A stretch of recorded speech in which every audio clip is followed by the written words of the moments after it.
Spoken English classes in Jhanjharpur. जी हाँ दोस्तों, अगर आप भी अपनी इंग्लिश को इम्प्रूव कर अपनी पर्सनालिटी को एनहांस करना चाहते हैं तो आज ही ज्वाइन करिए हमारा class learn English with fun. Spoken English classes की जो हम बात करते हैं तो बहुत सारी डाउट्स होते हैं माइंड में कि आपको ग्रामर ही केवल न रटवाया जाए। So we don't do all this, हम वो सारी चीज़ें नहीं कर रहे हैं। As you would have watched our videos on this YouTube channel, so आपको पता चल चुका होगा कि किस तरीके की एक्टिविटीज़ बेस्ड चीज़ों को हम इन्फ्लुएंस करते हैं, उसको हम इंकरेज करते हैं और उसी के हेल्प से हम इंग्लिश बोलना, पढ़ना और लिखना सीख रहे हैं, right? So this is what we are providing here at our classes.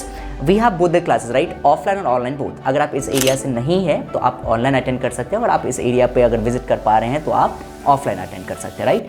We have both the classes. सारी डिटेल्स मैं आपको शेयर कर देता हूँ। क्या आपको मिलने वाला बेसिकली इस क्लास में, आपको एक घंटे से ज़्यादा की क्लासेस मिलने वाली है पर डे, जिसमें से हम पर डे कुछ ना कुछ प्रैक्टिस कर रहे होंगे। We have different activities like debate, speeches and topic recitation. We have every single day, right? वो सारी चीज़ें डेली है। डेली जब आप प्रैक्टिस कर रहे हो सारी चीज़ें आपको इंग्लिश में जब सुनने को मिलेगा, जब बोलने को मिलेगा, तो वो ऑटोमेटिकली आप सीख जाएंगे, आप समझ जाएंगे कि इंग्लिश बोलते कैसे और समझते कैसे।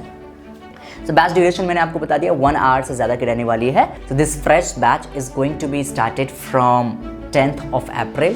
10 अप्रैल से बैच शुरू हो जाएगी। अगर आपको और भी कुछ एक्स्ट्रा इन्फॉर्मेशन और भी कुछ डाउट्स या कुछ भी आपको सवाल हो तो या तो आप कमेंट डाउन कर सकते हैं या फिर आप इस नंबर को डायल कर सकते हैं ताकि आप सारी डिटेल्स आप समझ पाए और अच्छे से समझ पाए, राइट?